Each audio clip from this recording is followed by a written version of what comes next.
Bom dia, boa tarde ou boa noite, né, galera do terceiro período, teoria das penas. Como eu havia prometido, vamos fazer aquele vídeo, né? Aquele vídeo fazendo a revisão. Eu não sei quantos, tá? Não sei quantos, esse aqui é o primeiro.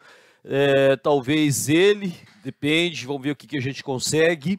Ou mais um ou mais dois, né? Tem aí as questões também que serão corrigidas e assim por diante, tá? Então vamos lá, nossa prova, então, na semana que vem, né? Na semana que vem, dia 15, né? Semana que vem, dia 15. Ok? 15 de junho, tá lá, ó. Oficial 2, teoria das penas, tá? A matéria começa lá em concurso de crimes, lembra, né? A matéria começa em concurso de crimes, tá certo? E aí o concurso de crimes, vamos lembrando aí já, né? Já vou falando algumas questões importantes para nós aí, tá? Situação, lembra? Situação em que o agente comete, né, duas ou mais ações causando, né, dois ou mais resultados, tá? Pode ocorrer em unidade ou em pluralidade delitiva, tá certo? E é importante lembrar disso, né? Que o Brasil adota, né, a concepção normativa de concurso de crime, é o que está escrito lá na lei, portanto, né? E aí nós temos no Código Penal Brasileiro, nós temos o concurso material, o concurso formal e o chamado crime continuado, tá certo? Então, logo com essa ideia, a gente tem aí os sistemas cabíveis de concurso de crime. Lembra disso também, né? O sistema de acumulação material, tá certo? Que é um sistema, né, que se estabelece a partir do que nós temos aqui, que as penas dos crimes devem ser somadas, tanto quanto forem as ações, né, e os resultados. Tá previsto lá no artigo 69 do Código Penal. Está escrito lá, a rubrica, né, o concurso material. Quando a gente, exatamente isso está escrito, né? Quando a gente, mediante mais de uma ação ou omissão, né, pratica dois ou mais crimes idênticos ou não, tá? E aí, nesse caso, aplicam-se cumulativamente, né, as penas privativas de liberdade em que haja incorrido, tá certo? Então, no caso da aplicação cumulativa das penas de reclusão, né, e de detenção, executa-se primeiro a pena de MAVI, que seria a pena de reclusão, tá certo? Então isso aí seria, né, o sistema de acumulação material, perfeito? Lá no artigo 69, a lei ainda fala assim que na hipótese do artigo 69, quando o agente, né, ao agente estiver sido aplicada a pena privativa de liberdade, né, não suspensa por um dos crimes, né, aí no caso que ele tenha cometido, né, para os demais será incabível a situação ou a substituição que nós teremos lá no artigo 44, que fala das penas restritivas de direito, tá certo? As PRDs, né? No parágrafo 2º, quando forem aplicadas as penas restritivas de direito, o condenado cumprirá de forma simultânea aí as que forem compatíveis entre si e sucessivamente as demais. Então, algumas podem ser cumpridas de forma simultânea e outras não, né? Então, logicamente que há um caso de recomendação de acumulação expressa em lei, tá? Tudo bem? Então, lá no caso do artigo 344, eu poderia colocar como um exemplo aqui para você, né, a coação no curso do processo, tá? No artigo 344 do Código Penal, né, usar de violência ou grave ameaça com o fim de favorecer interesse próprio ou alheio, né, contra a autoridade, né, ou ainda, né, parte ou qualquer outra pessoa, né, que funciona ou é chamado a intervir, né, no processo, né, policial ou, né, judicial ou administrativo ou em juízo arbitral, tá? Pena de reclusão de 1 a 4 anos, né, e multa além da pena correspondente à violência, tá? Então, nesse caso, nós teríamos, né, mais uma, né, uma situação em que você acrescenta aí a pena, tá certo? Então o juiz utiliza a regra do concurso material, né, que seria a soma das penas, mesmo que tenha havido uma única ação, tá perfeito? Outro exemplo que nós colocamos em aula foi a alteração de limites, né, na usurpação, tá? No artigo 161.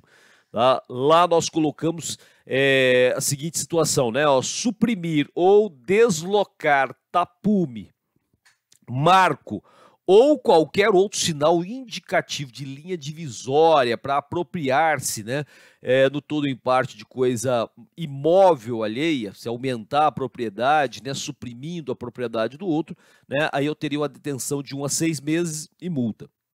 E além disso, nós temos lá o esbulho, né, no parágrafo 2º, o esbulho possessório.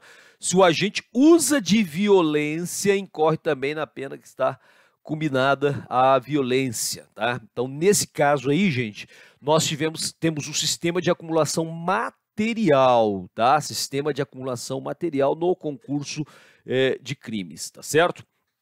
Ainda assim, na sequência, né, número 2, nós temos lá o sistema de acumulação jurídica, que não é utilizada no Brasil, né, mas existe aí do ponto de vista jurídico, né, que seria uma média ponderada. Lembra? Nós chegamos a falar sobre isso aí, né, uma média ponderada entre as várias penas previstas para os diversos crimes, né? Então, nesse caso, impede-se que haja excesso punitivo mediante fixação de um teto, tá bom?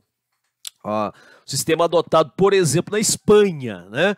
E aí eu coloquei um exemplo para você, olha, um exemplo hipotético, né? Que o sujeito teria cometido aí vários crimes e, portanto, estaria sujeito a várias penas, né? Então teria lá 5 anos, mais 4, mais 4, mais 3, mais 2, né? Num total aí 5 mais 8. Né? Aí nós teríamos aí os 13 anos, né? Nós teríamos mais 3 anos, tá? Então dá 16, mais 2 anos, 18 anos, perfeito? Então nós teríamos um total aí, nesse caso, a pena, né, como eu teria uma média ponderada, a pena não poderia ultrapassar o triplo, né, da pena mais grave. Eu coloquei 5, 4, 4, 3 e 2, né? 5, 4, 4, 3 e 2, 5 e 8, 13 e 3, 16, 17, 18. A pena maior seria 5, então ela não poderia ultrapassar o triplo da maior. A maior que eu coloquei foi a primeira de 5, então daria 15 anos, né, que seria o teto aí, tá? O restante que sobrou, 3 anos, são excluídos, tá? Então esse sistema não é adotado no Brasil. Um terceiro tipo seria o sistema de absorção, tá? No qual considera-se que no caso do concurso de crimes pode ocorrer a fixação de pena com base apenas na mais grave, sendo as demais absorvidas, tá? Por exemplo, Portugal adota esse sistema, beleza? O Brasil não adota de forma expressa, ok? Há casos em que a jurisprudência, conforme o critério da consunção, né? Lembra que um crime mais grave absorve o menos grave, termina por determinar que o crime mais grave, normalmente o crime fim, absorva o crime menos grave, que é o crime meio, tá? Então evita-se a soma de penas nesse caso, evita-se a soma de penas nesse caso, tá? Então, vamos só lembrar, então, princípio da consunção, né? Conhecido também como princípio da absorção, ok? E é um princípio aplicável aí nos casos em que há uma sucessão de condutas, tá? Com a existência de um nexo, né, de relação de dependência, perfeito? De acordo com esse princípio, né, o crime fim absorve o crime meio, tá? Acho que o caso da arma, né, nós usamos o exemplo da arma lá, nas aulas, né, no dia que nós tivemos essa aula, acho que foi no dia 4 de maio, um pouco mais de um mês atrás. Então, o sujeito que mata alguém, né, com uma arma raspada, né, o crime de homicídio, que é o crime maior, né, ele absorve o crime, né, de possuir a arma, da posse de arma, por exemplo, ilegal, né, raspada e tudo mais, tá? Então, nesse caso aí, você tem esse detalhe. Nós temos também o sistema da exasperação da pena, né? Esse critério, ele é interessante porque ele permite, né, quando o agente aí pratica mais de um crime, a fixação de somente uma das penas. Da exasperação, vou ter uma pena só, né, acrescida de uma parte, tá? Então ela representa, aí a representatividade, representa a punição por todos os crimes, tá? É mais benéfico ao acusado e é adotado no Brasil, tá?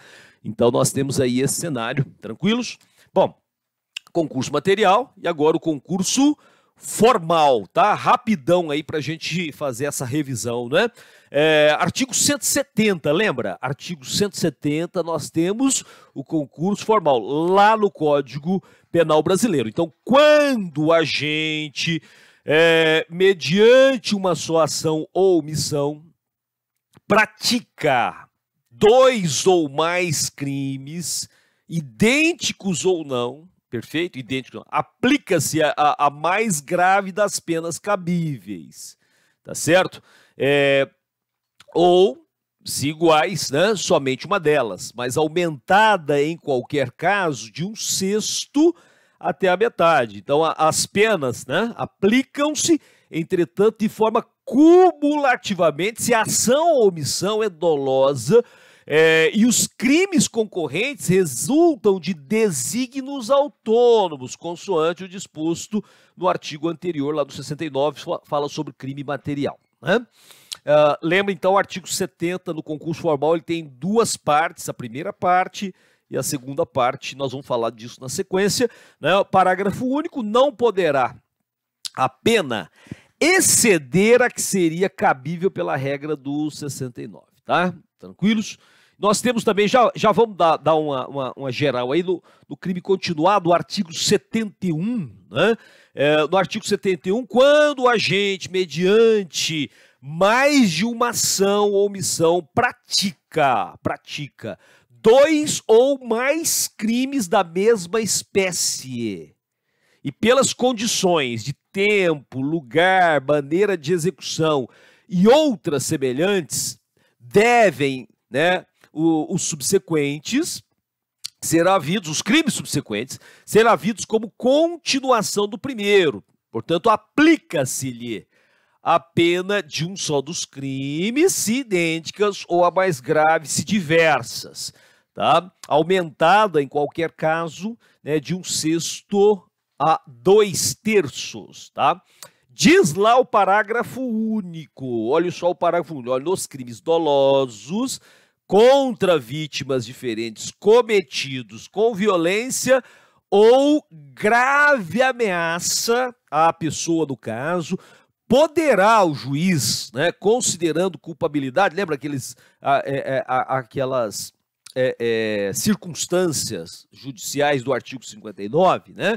A culpabilidade, os antecedentes, né? A condição social e a personalidade do agente, bem como os motivos e as circunstâncias, aumentar, portanto, a partir daí a pena de um só dos crimes, se idênticas, ou a mais grave, tá? Se diversas, até o triplo, observadas as regras dos artigos, né, do artigo 70, lá do parágrafo único, nós falamos agora há pouco, e também o artigo 75, lembra que o artigo 75 teve mudanças, né, mas de qualquer forma nele nós temos aí o limite, né, máximo de pena a ser cumprida nesse caso, tá? Tudo bem? Tranquilos? Então, só relembrando aí, né, que o concurso material, né, ocorre quando o agente, mediante mais de uma ação ou omissão, pratica, né, 2 ou mais crimes, né, deve ser punido, portanto, pela soma, né, das penas privativas de liberdade em que haja incorrido, adotando o sistema de acumulação material. Ele pode ser homogêneo, tá? Quando o sujeito pratica crimes idênticos. E ele pode ser heterogêneo, quando o sujeito pratica crimes não idênticos, tá? Tudo bem? Critério para aplicação da pena, vamos lá? Né? Imprescindível que o juiz promova aí a individualização, né, da pena, tá certo? Tá certo? Então, o exemplo que eu dei lá foi tentativa, né, 3 vezes, né, uma tentativa de homicídio em concurso material. O juiz deverá aplicar a pena para cada uma delas e no final efetuar a adição. Não caberá fiança ao réu em concurso material, tá certo? Quando você tem aí, não caberá fiança, tá? Se em concurso material as penas mínimas para os vários crimes que praticou forem maiores do que 2 anos de reclusão, né, quando somadas, tá certo? Tudo bem? Isso está sumulado, né? Súmula, qual que é o número da súmula? 81 lá do STJ. Não se concede fiança quando em concurso material a soma das penas mínimas combinadas for superior a 2 anos de reclusão, tá? Então, nesse caso, tem súmula. Vou me organizar aqui. Tranquilos? Caso de crime falimentar. O que nós falamos de crime falimentar em aula? Não se aplica concurso material, tá? Porque ele é considerado crime único. Todos os atos praticados pelo falido contribuem para a decretação da falência, tá? Salvo quando há crime comum no conjunto. Mas se for só o crime falimentar, desculpem, né, aí eu teria um crime único, tá? E não um crime continuado, certo? Outra coisa importante, aplicação cumulativa de reclusão e detenção. Nós já vimos isso aí, né? Ó, no artigo 69, lá no finalzinho, no caso da aplicação cumulativa de penas de reclusão e detenção, aplica-se a mais grave e executa-se a pena de reclusão. O que importa, nesse caso aí, é importante pensar. O mais importante é em qual regime o sujeito está, né? Essa coisa aí não funciona muito, tá? Vamos lembrar também que houve alteração no artigo 75, né, no limite das penas, o tempo de cumprimento, lembra?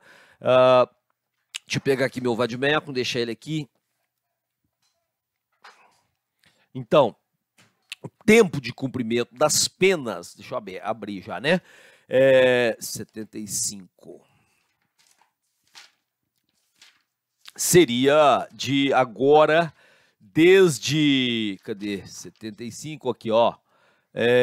Tá lá, 30 anos até dezembro de 2019, não é? A partir daí você tem, né, 40 anos, tá? Então, o que ele fala ali, né, de 40 anos pode ser superior a 40 anos, a redação é nova, a lei é 13.964, tá? De 2019. Parágrafo 1º diz que quando o agente for condenado a penas privativas de liberdade, cuja soma for superior a 40 anos, agora a redação é essa, devem elas ser unificadas para atender o limite máximo estabelecido no artigo 75, que são de 40 anos, sobrevindo, aí uma questão importante, porque que eu posso desprezar um tempo de pena cumprida. Cuidado com isso. Sobrevindo condenação por fato posterior ao início do cumprimento da pena, no caso, far-se-á nova unificação e despreza o que já foi cumprido, tá? Tudo bem? Eu até dei exemplos aí em sala, né? Então é importante lembrar disso, tá? Possibilidade de cumulação agora de pena privativa com pena restritiva de direito está presente lá no parágrafo 1º do artigo 69, nós já falamos, né? Então está lá na hipótese, né, desse artigo que é o 69, lembra? Fala do concurso material, quando o agente tiver sido, ao agente no caso, tá? 69, ó. Isso, né? Quando, né, ao agente tiver sido aplicada pena, né, privativa de liberdade, não suspensa, ele fala exatamente assim, né, 69, ó, não suspensa, parágrafo primeiro, né, por um dos crimes, para os demais será incabível a substituição do que trata o artigo 44. Só lembrando, eu já falei, mas só para relembrar, né, penas restritivas de direito são autônomas e substituem as penas privativas quando? Aí ele entra com as situações de substituição, tá? Então é importante você relembrar isso aí, né? Cumprimento simultâneo ou sucessivo das penas, aí o parágrafo 2º, né, ó, quando forem aplicados, do 69 ainda, tá? Do 69 ainda, quando forem aplicadas penas restritivas de direitos, as PRDs, né, o condenado cumprirá simultaneamente, né, as que forem compatíveis, tá certo? Entre si, sucessivamente as demais, né? Então isso aí é importante pensar, tá? E agora, esse é um aspecto importante. Lá no 72 fala das multas, né? Vamos lembrar das multas. Multa no concurso de crimes, tá? No concurso de crimes, a 72, só conferindo aqui, mas é assim, né? Ó, a multa no concurso de crimes. Nos crimes, no concurso de crimes, né? As penas de multa, elas são, né, aplicadas distintas e integradas.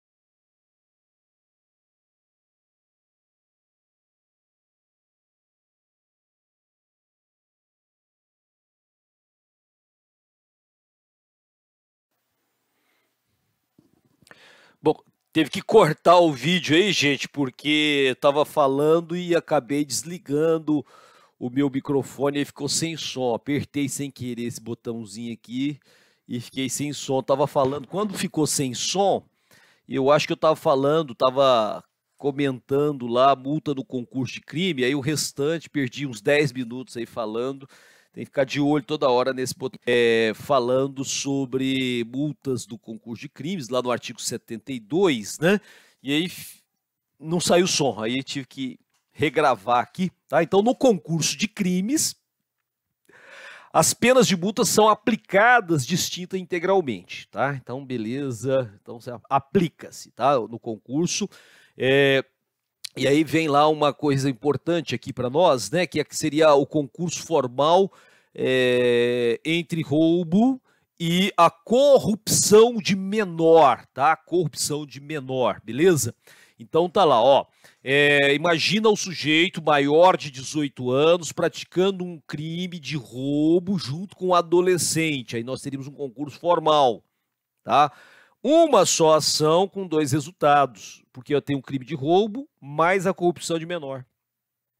Que ele está acompanhado de um menor e ele é responsável por esse menor. Então, ele está cometendo um crime de corrupção de menor previsto lá no Estatuto da Criança e do Adolescente, a Lei 8.069 de 1990, tá bom? E aí não deve usar o concurso material nesse caso, não há conduta direta no tocante ao menor de 18 anos, né? Não é caso também de crime continuado, né? São delitos de espécies diferentes. Tranquilos? Tudo bem? Então vamos lá, mais um pouquinho então. Como é que fica o grau de aumento de pena? O que é o grau de aumento de pena? Ah, Rogério, é aquela parte lá da dosimetria, né? A terceira parte da dosimetria da pena. Sim, tá? Mas nesse caso aí, ó, nos concursos, a elevação é limitada pelo mínimo de 1/6 até a metade.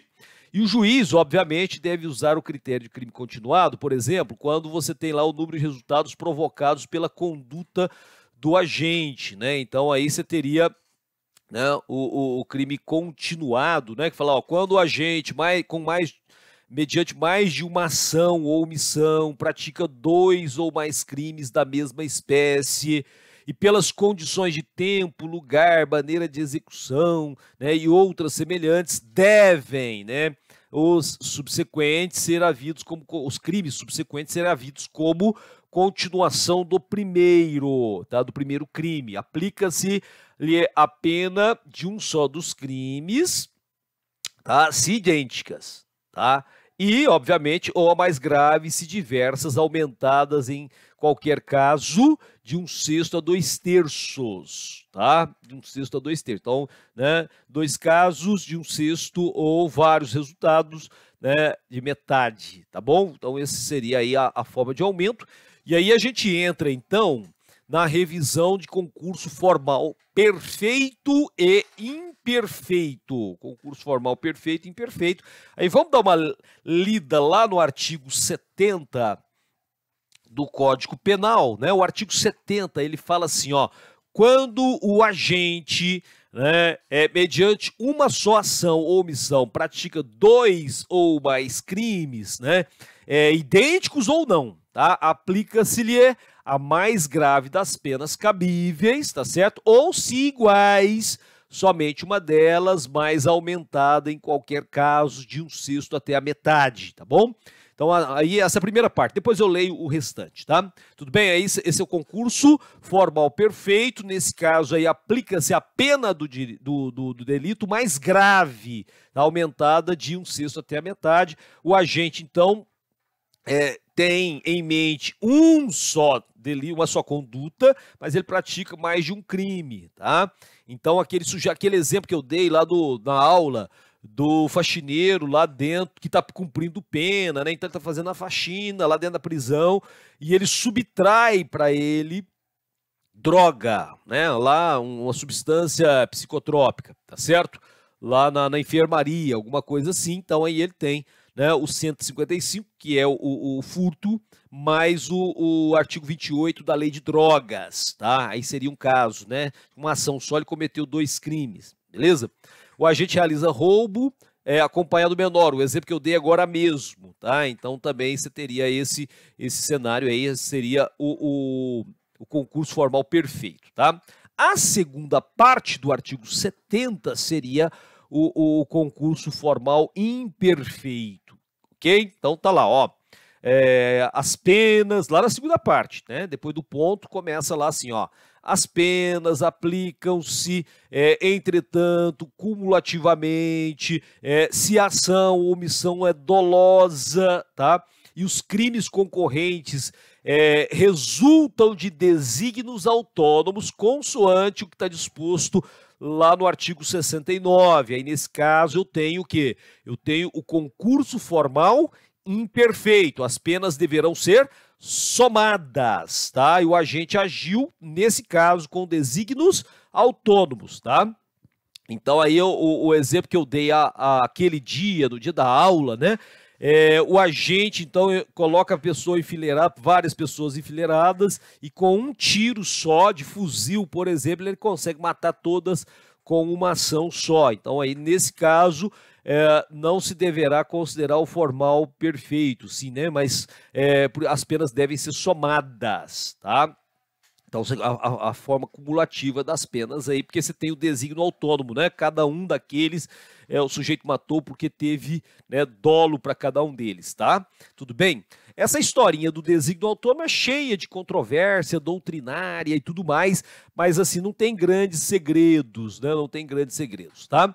Então, uma das posições que eu coloquei para você em sala de aula, em sala de aula virtual, no caso, né?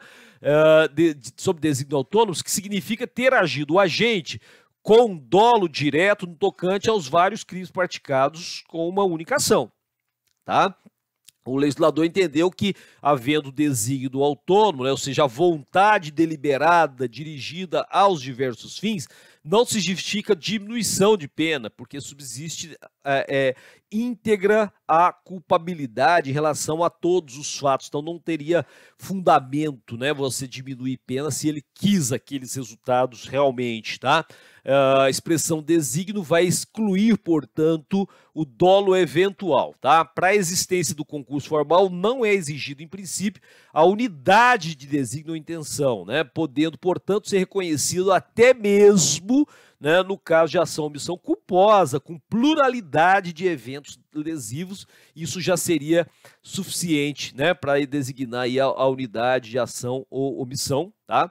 Tem até a fala de um autor, né, que fala, havendo o dolo direto voltado a lesões de diversos bens jurídicos, deve-se concluir, tanto do ponto de vista da antijuridicidade como do ponto de vista da culpabilidade, que está-se diante de vários fatos puníveis em concurso real. Tá? Mas quando a vontade, né, do sujeito envolve a conduta, mas não o resultado, que não é diretamente perseguido pelo mesmo, como dolo eventual, há então um concurso formal, tá? Então, nessas condições. Você tem outras posições também, né? Falando que desígnio autônomo quer dizer qualquer forma de dolo, né? Seja ele direto ou eventual. Por isso, quando o agente atua com dolo no que se refere aos delitos, né, concorrentes, delitos concorrentes, deve ser punido com base no concurso formal imperfeito, ou seja, somar as penas, tá?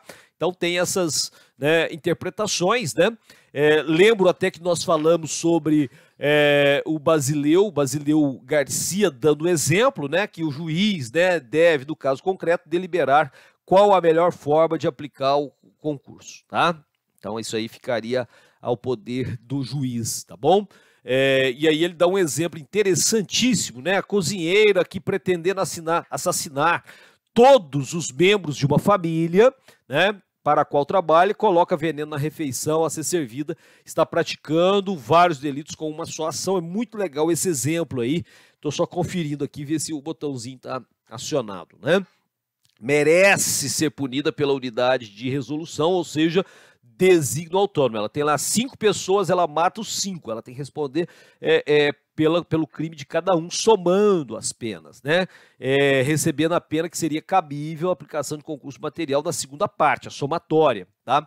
Se alguém vai à sacada de um prédio, num outro exemplo que o Basileu Garcia dá, né? Chamado por populares e brada-lhes patifes, né? Estaria cometendo, ofendendo a honra de todos ou de um só, né?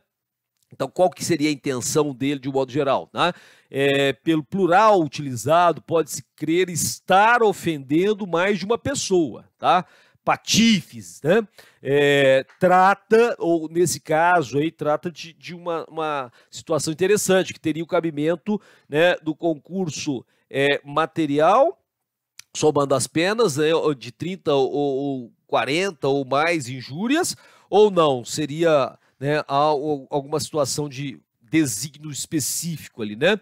Não teve o agente, nesse caso, né, vários desígnios, ele atingiu pessoas variadas, né? Não foi uma pessoa determinada, ele não teve um dolo direcionado para uma pessoa, ele, né, teve um desígnio com relação ao grupo apenas, tá? Então, nesse caso, o juiz vai ter que avaliar a situação concreta aí, tá? Bom, beleza, então depende do juiz, portanto, tá? Agora, no concurso formal, havendo dolo, né, quanto ao crime desejado ou almejado e culpa quanto aos demais resultados da mesma ação, aí você teria um concurso formal perfeito, tá? Se você tem aí um quadro importante, né, havendo dolo quanto ao delito desejado e dolo eventual no tocante aos outros delitos, tá? Concurso formal perfeito, tá? No imperfeito, há dolo, tá, quanto ao delito desejado e também em relação aos demais efeitos. Aí é que eu vou somar a pena e nós teríamos concurso formal imperfeito, tá bom? Tranquilos? O crime continuado está lá no artigo 71, né? Nós já fizemos a leitura dele, tá certo? E aí tem alguns elementos interessantes, né? Que quando o agente, mediante mais de uma ação, omissão, pratica 2 ou mais crimes da mesma espécie, com condições de tempo, lugar, maneira de execução que são semelhantes, supõe-se que a subsequência, né, os crimes posteriores, são sequências do primeiro. Aí eu tenho crime continuado, tá? Alguns vão dizer que isso é uma forma polêmica de crimes. O crime continuado tem origem lá no século XVI, não foi isso que nós falamos em sala, tá? E aí a questão é que nos séculos passados, não só no século XVI, né, no século XIX para trás, as penas eram cruéis, tá? Então as leis penais eram cruéis, eram severas, tá? Então impunha a aplicação de pena de morte, por exemplo, quando você tem, no caso da Itália, por exemplo, terceiro furto do agente, aí ele era condenado à morte, tá? Então, tratamento cruel aí durante um período bem difícil da Europa, né, com fome, miséria e tudo mais, tá? Aí um dos autores que nós citamos, um dos autores foi o Júlio Claro, né, citamos em aula, tá? E ele tem uma fala muito interessante que disse que o furto é o único, ainda que se cometam vários, tá? Em uma mesma noite ou um mesmo dia, tá? Em casas, uma casa ou em várias, do mesmo modo, né, se o ladrão confessou ter cometido vários crimes, vários furtos no mesmo lugar, em momentos distintos, tá? Deve-se interpretar a confissão de forma favorável a ele, tá? Assim que nós comentamos aí a fala do Júlio Claro, né? E o Farinácio, né, diz que tampouco existem furtos, senão um só, quando alguém, né, se propõe a roubar, né, de um só lugar e em momentos diversos, mas de forma continuada e sucessiva, uma ou mais coisas, tá? Não se pode dizer várias vezes se os roubos não se derem em espécie e tempos distintos. O mesmo se pode dizer daquele que em uma mesma noite, né, e continuadamente comete diversos roubos em lugares distintos, tá bom? Ainda que diversos objetos, né? A esse ladrão não se pode enforcar, porque as penas eram cruéis ou eram de morte, né? Como se lhe enforcaria se tivesse cometido 3 furtos em momentos distintos e não continuados. Então fazem essa separação aí, tá? Bom, a natureza jurídica do crime continuado, né, diz que o delito, né, numa ficção jurídica, o delito continuado é uma pluralidade de crimes apenas porque a lei resolveu conferir ao concurso material um tratamento especial, enfatizando aquela questão da unidade de desígnio, né? Então você teria aí uma semelhança. Para muitos juristas, a meta, portanto, é apenas beneficiar o acusado, amenizando a pena. Então há controvérsias aí nesse caso. Existem outras teorias, né, importantes aqui, como, por exemplo, a questão da teoria real, né? O crime continuado existe porque a ação pode compor-se de vários atos, sem que isso tenha qualquer correspondência necessária com um ou mais resultados. Assim, né, nesse caso, vários atos podem dar causa a um ou mais resultados e vice-versa, né? Então, entre os juristas adeptos dessa corrente, você tem lá o caso do Raul Zaffaroni, né? Em nossa concepção, segundo ele falando, né, a consideração do delito continuado como um fato ou conduta única provém do reconhecimento de uma desvalorização jurídica unitária de um conteúdo de comportamento humano final que nada tem de ficção, que seria algo real, né? Então o Código Penal brasileiro adotou a teoria da ficção, que de fato parece ser a melhor, né? Tá certo? Que é aquela que eu fiz a abordagem primeiro, né? Requisitos para se reconhecer o crime continuado, né? Olha só, numa primeira situação, nós teríamos a análise do crime de mesma espécie, porque lá na lei ele fala de crimes de mesma espécie, né?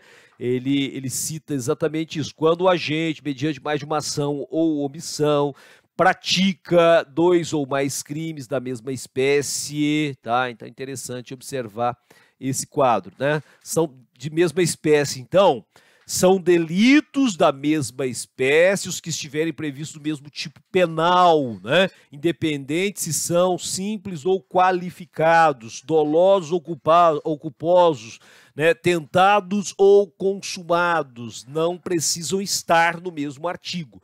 Posição majoritária na jurisprudência hoje, tá? Bom, segunda corrente diz que são crimes, né? Crimes continuados da mesma espécie, né? Crimes da mesma espécie. São crimes da mesma espécie os que protegem o mesmo bem jurídico, embora previstos em tipos diferentes, tá? Seriam delitos da mesma espécie, por exemplo, roubo e furto, porque eles são crimes contra o patrimônio, por exemplo, tá? Tendo em vista que protegem, né, o mesmo tipo de bem, tá? Que seria o crime contra o patrimônio, né? Roubo e latrocínio, por exemplo, olha só que interessante, né? A tendência da jurisprudência sempre foi no sentido de negar a possibilidade de continuidade delitiva, nesse caso, entre o roubo e o latrocínio, tá? Sustentando serem delitos de espécies diferentes, né? Lembra lá, parágrafo 3º do 157, né? São da mesma espécie porque estão previstos do mesmo tipo lá no 157, né? Numa primeira abordagem, a gente poderia dizer que o primeiro exemplo, inclusive, eu teria um roubo doloso, posteriormente um roubo doloso, né, seguido de morte da vítima também de forma dolosa, tá? Então tem o dolo no roubo e dolo na morte, tá? Então inviável seria a continuidade delitiva, né? Os meios de execução foram diversos, nós já falamos isso aí, né? No primeiro caso, o agente se voltou contra o patrimônio da vítima, no segundo caso, né, nós teríamos aí o agente dolosamente atingindo dois bens jurídicos distintos, tá? No entanto, olha só, né, se houver, né, um primeiro roubo com dolo para acontecer outro também doloso como resultado morte da vítima com culpa, seria mais razoável aplicar o crime continuado desde que as demais condições 71 estejam presentes, aquelas descritas no artigo 71, né? Então, beleza? O caso, eu coloquei para você também que no caso do estupro de vulnerável, não se acolhe a continuidade delitiva entre autor do estupro e estupro de vulnerável, mesmo que seja contra a mesma vítima. E eu expliquei isso na aula que o estupro de vulnerável não é só contra menor de 14 anos, né? Todo aquele que não tem capacidade, né, de defesa, tá? Com relação a outros elementos que estão presentes no artigo 71, por exemplo, as condições de tempo. Nós falamos que o Nelson Hungria afirma ser, né, necessária para a configuração do requisito temporal, né, uma certa continuidade de tempo, horário, né, uma determinada periodicidade, né, que impõe aí um ritmo entre essas ações sucessivas, tá? E na jurisprudência, nós teríamos um tempo pré-determinado em torno de, no máximo, um mês, tá? Só que o juiz não deve ficar preso a isso. Em condições de espaço, né? Aí localidades mais próximas, né? Cidades vizinhas, aí também vai ficar a cargo do juiz. Mas tem lugares em que as cidades são muito distantes, né? Você pega a região norte do Brasil, as cidades são mais distantes entre si, e você pega o interior de São Paulo, que as cidades são bem próximas, tá? Então, não tem muito detalhamento sobre isso. Formas de execução, o juiz deve levar em consideração, melhor dizendo, as condições que ele executa aí os seus crimes, né? Então aí vai ter um perfil, né, de cometimento, né, um padrão daquele criminoso, tá? Então esse padrão é essa semelhança aí que a lei aponta, tá? Então, o tipo, o mesmo golpe, sempre, né? Até contei aí algumas histórias no dia, tá? Então, essa é uma questão importante, tá? Tem várias questões polêmicas que envolvem essa temática, como a questão dos comparsas, né? A variação, né, de comparsa vai impedir ou permite o crime continuado, né?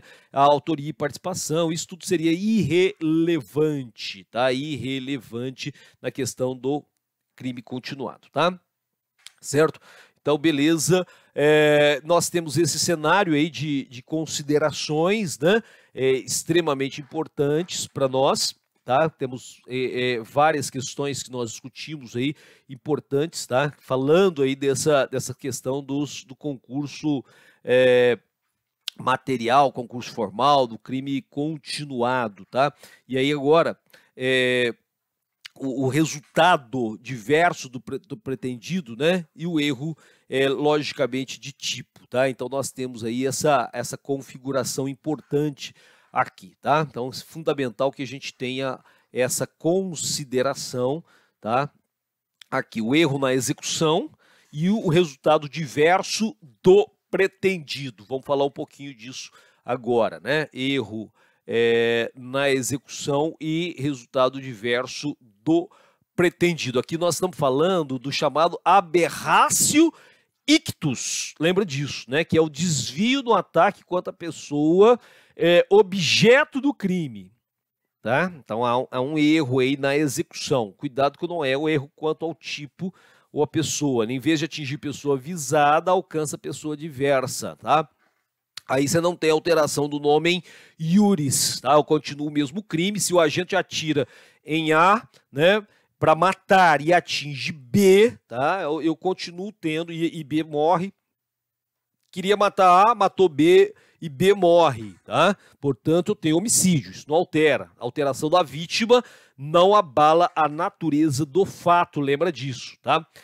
O que se efetiva aí nos casos de desvio, né, ou no ataque, é o aproveitamento do dolo. Lembra? Isso, acho que isso foi na nossa aula gravada também, né? O objeto visado não se altera, incidindo mesmo a tipicidade básica, tá? O erro na execução envolve somente pessoas. Importante, né, refazer a adaptação das condições e circunstâncias pessoais da pessoa desejada e não da efetivamente atingida, tá certo? Então é importante pensar na chamada vítima virtual, a pessoa que, se for crime de homicídio, a pessoa que o agente queria matar, ele atingiu outra, mas eu vou considerar as características, né, dessa pessoa aqui, tá? Então esse é um aspecto importante que está disciplinado lá no artigo 73, inclusive no 73 está lá o erro na execução, a rubrica, né? Ó, quando por acidente ou erro, né, no uso dos meios de execução, tá? O agente, ao invés de atingir a pessoa que pretendia ofender, atinge pessoa diversa. Nesse caso, ele responde como se tivesse praticado o crime contra aquela, né, que seria a vítima virtual, atendendo-se disposto lá no artigo 20, artigo 3º, né? Artigo 20, parágrafo 3º do Código Penal, tá? No caso de ser também atingido pessoa que o agente pretendia ofender, aplica-se a regra dos 70 aí do concurso formal, tá? Do concurso formal, beleza? Então é importante pensar isso. E lá no artigo 20, diz assim, ó, erro sobre o elemento de tipo. O erro sobre o elemento constitutivo do tipo legal de crime exclui o dolo, tá? Mas permite a punição por crime culposo se previsto em lei. No parágrafo 3º é o erro sobre a pessoa. O erro quanto à pessoa contra a qual o crime é praticado não isenta de pena, então não tem isenção de pena. Não se consideram, nesse caso, as condições ou qualidades da vítima, senão a vítima virtual, que era aquela que se queria matar, tá? Então esse é um aspecto importante. Então não elimina dolo, tá? Se ficou essa dúvida aí, cuidado, não elimina o dolo, beleza?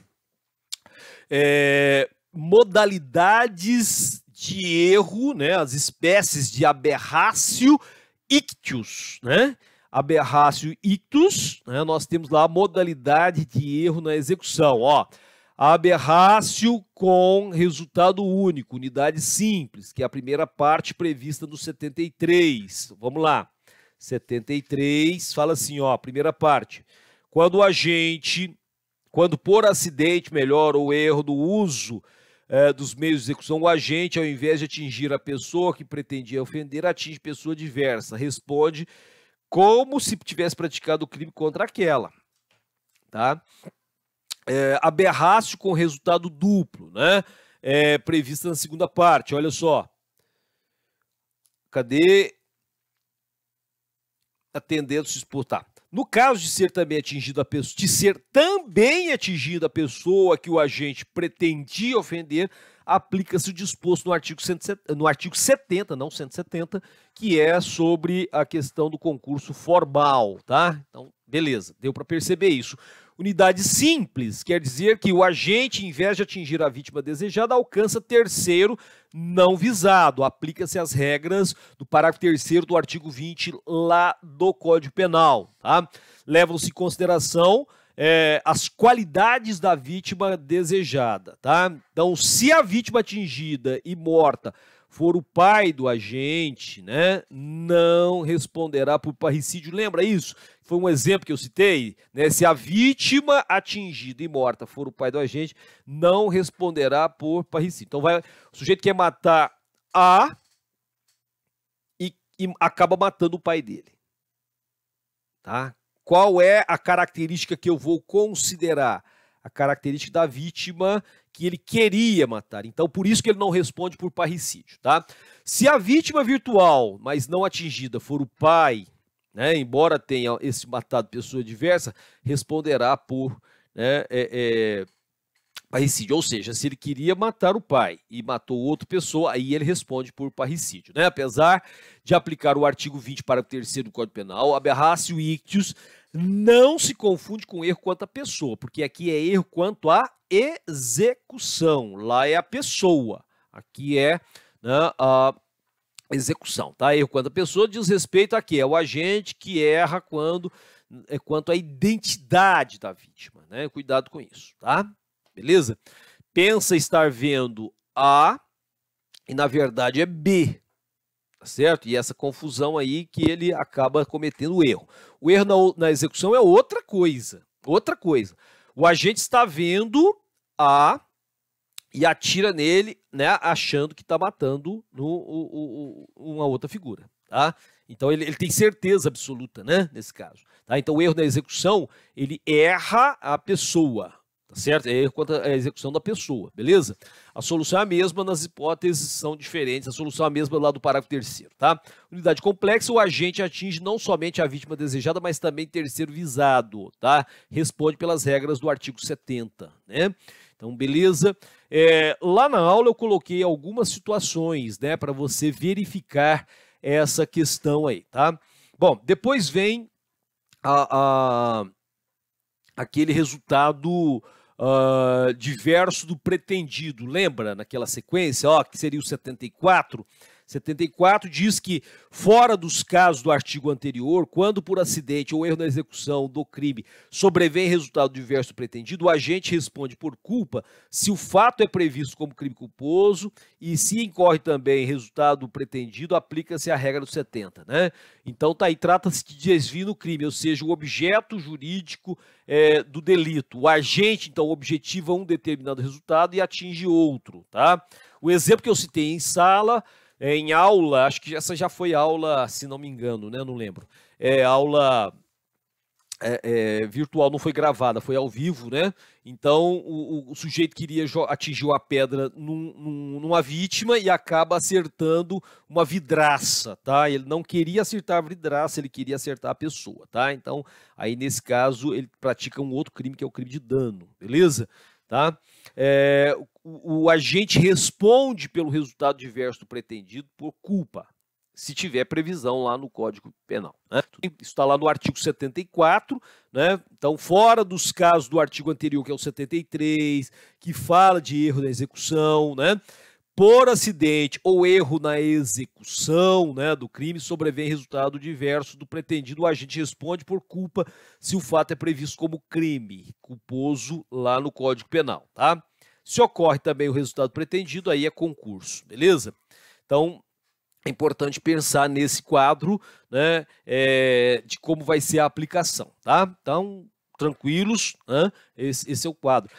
Seria inviável punir o autor de um disparo de arma de fogo contra animal que, por erro na execução, acabe atingindo um ser humano com base na mesma tipicidade. Lembra desse comentário que nós fizemos, né? Sobretudo vinculado aos tipos que estão em institutos diferentes, né? Homicídio é a morte de uma pessoa, é matar alguém, né? Nesse caso está no Código Penal. E a morte de um animal, por exemplo, está lá na Lei de Crimes Ambientais, né? Então, o dolo de matar alguém é bem diferente do dolo de matar, né, um animal, tá? Então, esse é um quadro importante. Possibilidade de punir o sujeito que atira em um animal, mas acerta um humano, por culpa, né? Então, nesse caso aí, há essa possibilidade, se enquadrando dentro da lógica, né? Da imprudência, da negligência e da imperícia. Quando o erro, né, no ataque envolver pessoas e coisas, pessoas e animais e coisas e animais, será impossível aproveitar o dolo de um com o outro, tá? Porque estão em institutos diferentes, tá certo? Então, o crime de dano tá lá no Código Penal, no artigo 163, beleza? Então, importante esse cenário, né? Nós falamos numa outra aula, eu acho que a última aula de maio, né? Acho que foi essa, falamos sobre o limite, né, de penas e as suas unificações, tá bom? Então, aí nós tivemos, né, fundamentos para limite de pena estabelecido, né, lá na Constituição, tá? No artigo 5º, inciso 47, né, da Constituição, dizendo que nós não podemos ter pena de morte, lembra disso, de caráter perpétuo, de trabalho forçado, de banimento e penas cruéis, e o artigo 75 do Código Penal fixa o tamanho máximo da pena, tá? Então, que é de 40 anos hoje, a partir da Lei 13.964, de dezembro de 2019, tá? Então, é interessante isso. Aí, o que acontece? Que nós não temos efetivamente razões para termos a soma ilimitada de penas, sendo que a vida do indivíduo é limitada, e não é muito prolongada, né? Média hoje de 75 anos. E nós temos um outro detalhe importante, que é a questão constitucional, que não estabelece penas, não prevê pena de prisão perpétua, tá? Então há um princípio também ligado a obedecer às regras constitucionais e a questão humanitária também, de humanidade. Não há sentido encarcerar alguém, né, para o resto da vida, tá? Você tira a esperança dessa pessoa e qualquer possibilidade de recuperação, sendo que nós acreditamos nessa recuperação. Então, uma das condições para se preservar a identidade moral, né, desse condenado, né, é nessa linha de estabelecer né, um limite plausível para que ele possa cumprir, né? Então, encarcerou mais de 15, 20 anos, aí já perco aí a lógica da vida, né? Então não seria muito legal em termos de segurança para a sociedade, tá? Lembra lá que nos limites da pena nós colocamos alguns exemplos, como o bandido da luz vermelha, né? Aquele Chico Picadinho, nós colocamos como exemplo de pessoas que ficaram, né, os 30 anos ou mais, tá? Então é importante pensar isso. Só que aí você tem um fator importante. Como é que isso acontece? Unificação de penas, né? Para fazer adequação aí, né, do que nós teríamos como política criminal, tá? Então você vai somar as penas de vários crimes cometidos, várias penas, aí nós somamos essa pena para evitar uma prisão em caráter perpétuo, lembrando que hoje 40 anos, né? E isso foi trazido pela Lei 13.964, tá? Então é um direito do condenado, né? Esse direito está estabelecido no parágrafo 1º, né? Que o tempo máximo é de 40 anos e que isso é o direito a súmula 715 do STF traz lá, ainda está lá com o valor de 30, né? Mas de qualquer forma a gente já sabe que ela fala que a pena unificada deve ser unificada, aliás, para atender o limite de 30, agora 40 anos, né? Isso está estabelecido lá no artigo, né, 75 do Código Penal, tá? Então, se o sujeito for fugir, né? Eu vou desprezar aquele tempo? Não, eu vou esperar e continuar contando posteriormente, até que ele seja recapturado ou capturado, aí eu vou continuar, né, a somatória desses 30 ou 40 anos, tá certo? Posso desprezar a pena? Posso, desde que você tenha a seguinte situação, né, que está sendo observada lá no parágrafo 2º, né, do artigo 75, sobrevindo condenação por fato posterior ao início de cumprimento da pena, far-se-á nova unificação, desprezando aí a pena já cumprida. Lembra que nós falamos sobre isso, né, nesse quadro, tá? Nova condenação por fato anterior ao início de cumprimento da pena deve ser lançada no montante total já unificado, sem qualquer tipo de alteração. Aí soma tudo, né, e ele vai ser unificado. Agora, se ele já está cumprindo a pena e tem uma outra condenação, aí eu vou somar, só que com o restante que falta para ele cumprir, e aquilo que ele já cumpriu é desprezado, tá? Tudo bem? Eu dei exemplo sobre isso, né, lá na nossa aula, tá? Falei do modo de unificação, né, dessa pena que está disposto lá, né, na Lei 7.210, que é a LEP, no artigo 66, falando das competências do juiz, né, que lá no artigo 66, inciso 3º, a linha A, ele fala que o juiz tem essa competência de somar as penas, né? São importantes essas discussões, tá? Outra coisa que o artigo 69 fala que as penas, né, na aplicação cumulativa de pena de reclusão e detenção, deve-se executar primeiro a reclusão, tá? Então, isso aí é um quadro progressivo de cumprimento de pena, certo? Depois nós entramos em suspensão condicional da pena, lembra, né? Que é um instituto também de política criminal, e tem fim suspender a execução da pena privativa de liberdade, evitando, portanto, o recolhimento ao cárcere do sujeito condenado não reincidente, tá? Pena não superior a 2 anos, tá? Então, nesse caso aí, para quem tem mais de 70 anos, pena não superior a 4 anos. Isso é o que nós chamamos de sursi, que apareceu no Brasil em 1922, tá? Sursi apareceu no Brasil em 1922, tá? Medida de política criminal, como eu já falei, para evitar a aplicação da pena privativa de liberdade, né? E aí você tem uma outra forma de cumprimento. Para alguns seria a pena, para outros seria benefício, tá? Então não é bem só um benefício, porque tem condições obrigatórias quando você olha lá no artigo 77, tá? Começa lá no 77, né? Execução da pena privativa de liberdade não superior a 2 anos poderá ser suspensa por 2 a 4 anos, desde que aí nós temos aí algumas possibilidades, né? Aqui o condenado não seja reincidente em crimes dolosos, mas ainda a culpabilidade, os antecedentes, a conduta social, né, e a personalidade do agente, bem como os motivos e circunstâncias, autorize a concessão do benefício. Então, a lei chama de benefício, é interessante observar isso, né? Importante isso. No parágrafo 2º desse artigo aqui, fala que a execução da pena privativa de liberdade não superior a 4 anos poderá ser suspensa por 4 a 6 anos, desde que o condenado seja maior de 70 anos de idade ou razões de saúde justifiquem essa suspensão, tá?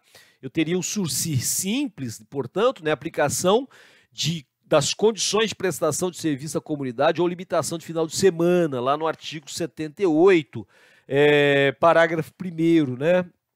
No primeiro ano de prazo, deverá o condenado prestar serviço à comunidade ou submeter-se à limitação do final de semana, tá bom? Então você tem esse quadro aí, né? Seria o sursi simples.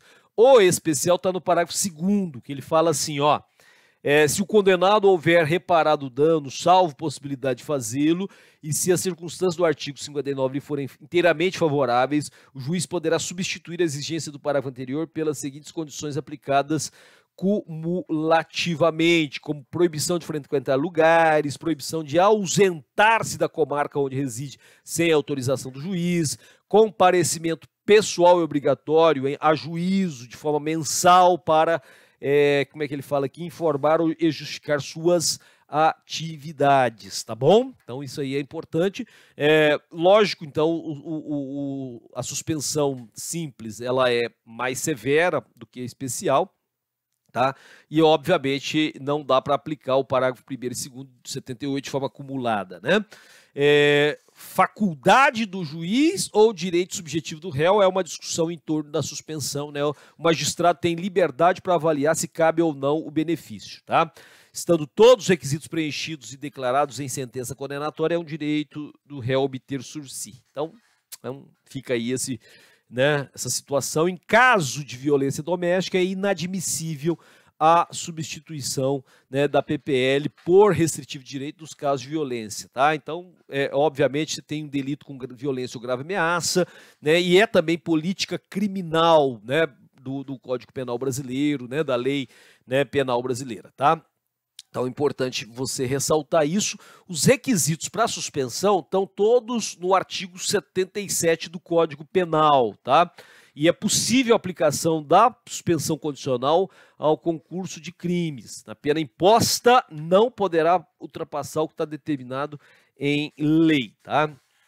Com relação a sursi induto, né, nós falamos aí que não é compatível, embora seja marcado por muitas divergências doutrinárias, tá? Então tem que perceber isso aí. Existe a posição de que seria compatível também, né? Então dá para a gente observar esses detalhes, tá? Então é importante pensar nisso. Requisitos, né? Requisito objetivo para o sursi, que é a condenação a uma pena privativa de liberdade não superior a 2 anos, podendo ser de reclusão, detenção ou prisão simples, e o que é a questão do condenado com mais de 70 anos. Então isso é requisito objetivo. Subjetivo, né, o réu não ser reincidente, em crime doloso, culpabilidade, antecedente, isso tudo é subjetivo, tá? É importante esse quadro aí, né? Nos requisitos subjetivos, você pode analisar o sursi e o crime hediondo. Normalmente, a pena no crime hediondo é bem maior ou superior a 2 anos, tá? Então, seria incompatível, mas existem posições dizendo que seria possível, tá? Porque a Lei 8.072 não teria vedado. Então, aí também é controverso, tá? Então, assim, esse é um detalhe interessante para a gente poder fazer a análise, né?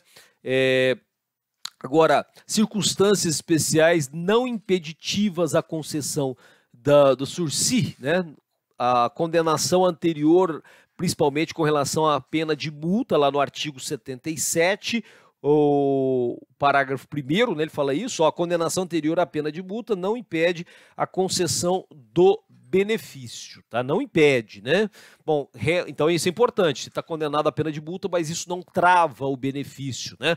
O réu reincidente em crime culposo, admitindo as hipóteses, né, de condenação por crime culposo, seguida de condenação por crime culposo, também, né, 2 culposos, condenação por crime culposo, seguida de condenação por crime doloso, e condenação por crime doloso, seguida por condenação de crime culposo, tá?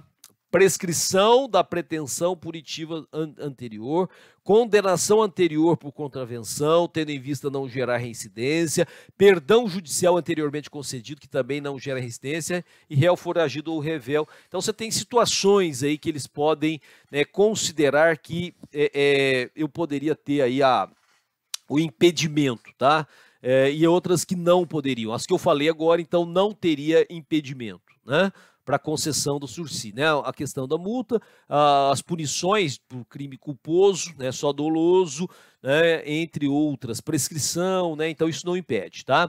Agora, se eu não preencher os quesitos do 77, aí eu não posso. Então, impede a sursi, prescrição e pretensão executória da condenação anterior, né? A condenação anterior irrecorrível no exterior é capaz de gerar reincidência, e aí, portanto, eu estaria impedido. Aplicação de medida de segurança. Dizem que o sursi é incompatível com internação ou tratamento ambulatorial, porque aí você teria a imputabilidade, né? Aos semi-imputáveis é cabível, pois recebem pena privativa de liberdade, apesar de reduzida. Então tem esse detalhe. Importante lembrar que existe o sursi etário e o sursi humanitário, tá? Doenças, essas coisas todas, tá? Tudo bem? Tranquilos? E por último, nós falamos do livramento condicional. Vamos rapidinho que a gente até consegue terminar aqui mesmo, né? Livramento condicional, Instituto de Política Criminal, destinado a permitir a redução do tempo de prisão, né? É importante também pensar nisso, livramento condicional, tá? Concessão antecipada e provisória de liberdade ao condenado quando é cumprida a pena privativa de liberdade mediante esse preenchimento desses requisitos aí importantes, tá? Tem origem lá na França, nós falamos isso na última semana, né? Segunda-feira, é a liberação preparatória, a última etapa do sistema progressivo na França, e acabou se espalhando por vários outros lugares da Europa e do mundo, chegando até no Brasil. No caso do Brasil, chegou aqui lá em 1890, né, século XIX, tá certo? Mas a regulamentação só veio na década de 20, certo? E aí nós falamos que tem lá na exposição de motivos do Código Penal, né, uma referência, é bom até dar uma olhadinha, né, para você visualizar isso, tá? No caso da natureza jurídica, é medida penal restritiva de liberdade de locomoção que se constitui num benefício ao condenado e, portanto, faz parte do seu direito subjetivo, integrando aí um estágio de cumprimento da pena, tá? Não se trata de um incidente de execução, porque a própria lei, né, chamada de LEP, não considerou como tal, tá? O Frederico Marx diz que livramento condicional é um direito público subjetivo de liberdade penal que a lei concede ao condenado, tá? E o Damásio de Jesus, lembra? Nós fizemos a leitura disso em aula, né? Que livramento condicional é uma medida penal de caráter repressivo e preventivo, restritiva da liberdade, não sendo benefício para o Damásio, tá? Simplesmente para o Frederico Marques. Nem incidente de execução, nem direito público subjetivo do condenado, mas forma de execução de pena. Ele está dizendo que é uma pena, tá? Uma forma de executar a pena, né? Prazo de duração, né? Obedece o tempo restante da pena privativa de liberdade a cumprir, né? Condenado a 12 anos, foi o exemplo que eu dei, né? 12 anos de reclusão, sentenciado obtém livramento condicional ao completar 5 anos de prisão, por exemplo. Aí você tem 7 anos de livramento condicional. Para concessão do benefício, exige que a pena fixada seja igual ou superior a 2 anos. Penas inferiores a 2 anos que tenham merecido aí o sursi, né? Então é importante pensar nessa, né, dessa questão, né? Então é um quadro importante, né? Também não fazem, se ele teve o benefício do sursi, né? Não tem aí o livramento, né? Importante pensar isso. Artigo 180 lá da LEP, a pena privativa de liberdade não superior a 2 anos poderá ser convertida em PRD, né? Desde que o condenado esteja cumprido em regime aberto, tenha sido cumprido, né, pelo menos aí 1/4 da pena, os antecedentes e a personalidade do condenado indiquem, né, ser a conversão recomendável, tá? E condenado primário em crime doloso e com bons antecedentes faz jus ao livramento condicional após cumprir 1/3 da pena, tá? Aí eu comentei com você que não fizeram referência na lei sobre quem tem maus antecedentes e que aí aparecem as correntes doutrinárias, né? Então é interessante dar uma observadinha nisso aí de novo, ok? É importante, né? Dar uma observada nisso. A ocorrência de falta grave não interrompe o prazo da obtenção do livramento condicional, né? Que o livramento condicional é um benefício totalmente independente da progressão. Aí, lá no 83, ele fala assim, do Código Penal, ó, que o juiz poderá conceder livramento condicional ao condenado a pena privativa de liberdade igual ou superior a 2 anos, desde que, cumprida mais de 1/3 da pena, se o condenado não for reincidente, né, em crime doloso, se tiver bons antecedentes, cumprida mais da metade, se o condenado for reincidente de crime doloso, né, comprovado bom comportamento, né, durante a execução da pena, não cometimento de falta grave nos últimos 12 meses que antecedem a concessão do livramento condicional, bom desempenho no trabalho que lhe foi atribuído e aptidão para prover a própria subsistência mediante trabalho honesto, tá? Então é importante observar esses detalhes. Eu mostrei lá o artigo 112 da LEP, com algumas alterações trazidas pelo pacote anticrime, não é? Então é importante, fala sobre progressão dos 16%, 20%, 25%, lembra? Então falamos sobre isso, né, na última aula. E aí, quadro importante, né? A soma das penas. É possível que o condenado possua penas fracionadas, nenhuma igual ou superior a 2 anos, de modo que lhe seria impossível obter o livramento condicional em função da somatória. Então, pode-se realizar a soma, o que é medida salutar de política criminal, para que o sentenciado possa atingir aí a liberdade antes do término da sua pena, tá? Então, o artigo 84 fala sobre a soma, né? As penas que correspondem às infrações diversas devem ser somadas para efeito do livramento, tá? Ele fala isso lá no 84, né? O 132 da LEP fala sobre as condições obrigatórias para o livramento, né? Então, o juiz especificará, por exemplo, lá no caput do 132 da LEP, deferido o pedido, o juiz especificará as condições a que fica subordinado o livramento, ó, subordinado o livramento, né? No parágrafo 1º ele fala assim, ó, serão sempre impostas ao liberado condicional as obrigações seguintes: obter ocupação lícita dentro do prazo, né, razoável, se for apto para o trabalho, né, comunicar periodicamente o juiz de sua ocupação e não mudar de território da comarca do juízo da execução sem autorização prévia, né? No parágrafo 2º ele fala que poderão ser impostas ao liberado condicional, entre outras obrigações, não mudar de residência sem comunicação, recolher-se à habitação em hora fixada e não frequentar determinados lugares. O livramento pode ser revogado a qualquer tempo, tendo em vista que se cuida de uma antecipação da liberdade submetida a alguns critérios, tá? Então é importante pensar nessas condições. O juiz, né, pode ordenar a prisão do liberado, suspendendo o livramento, ouvindo o MP e o Conselho Penitenciário até final decisão de justiça, tá? Quando o crime for cometido antes da liberação, mas antes da concessão do livramento, não há margem para a suspensão, beleza? O artigo 86 fala da revogação, ó. Revoga-se o livramento se o liberado venha a ser condenado à pena privativa de liberdade em sentença irrecorrível por crime cometido durante a vigência do benefício, por crime anterior, observado disposto no artigo 84, que nós tivemos aí, sobre a questão da soma, né? Tá certo? Então é importante pensar nisso. Revogação ela pode ser obrigatória ou facultativa. O 87 diz que ela é facultativa, né? Nesse caso aí, tá bom? Então, no artigo 87, o 88 traz os efeitos da revogação.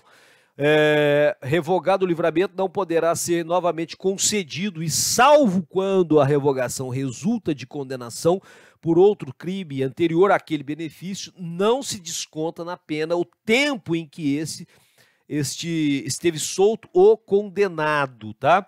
E a extinção dela está vindo aqui no 89. O juiz não poderá declarar extinta a pena enquanto não passar em julgado a sentença em processo a que responde o liberado por crime cometido na vigência do livramento, tá bom? Então esse é um aspecto importante que a gente deve considerar aqui, né? Tá certo? Então aqui a gente encerra a nossa revisão, tá bom? Eu vou agora gravar as aulas de comentários, tá? Comentários das questões, tá bom? Vou preparar as listas e também vou mandar aí, tá bom? Então, valeu, obrigado. Então, essa revisão ficou em duas partes, porque eu tive um probleminha aqui que um pedaço ficou mudo, tá bom? Abraço.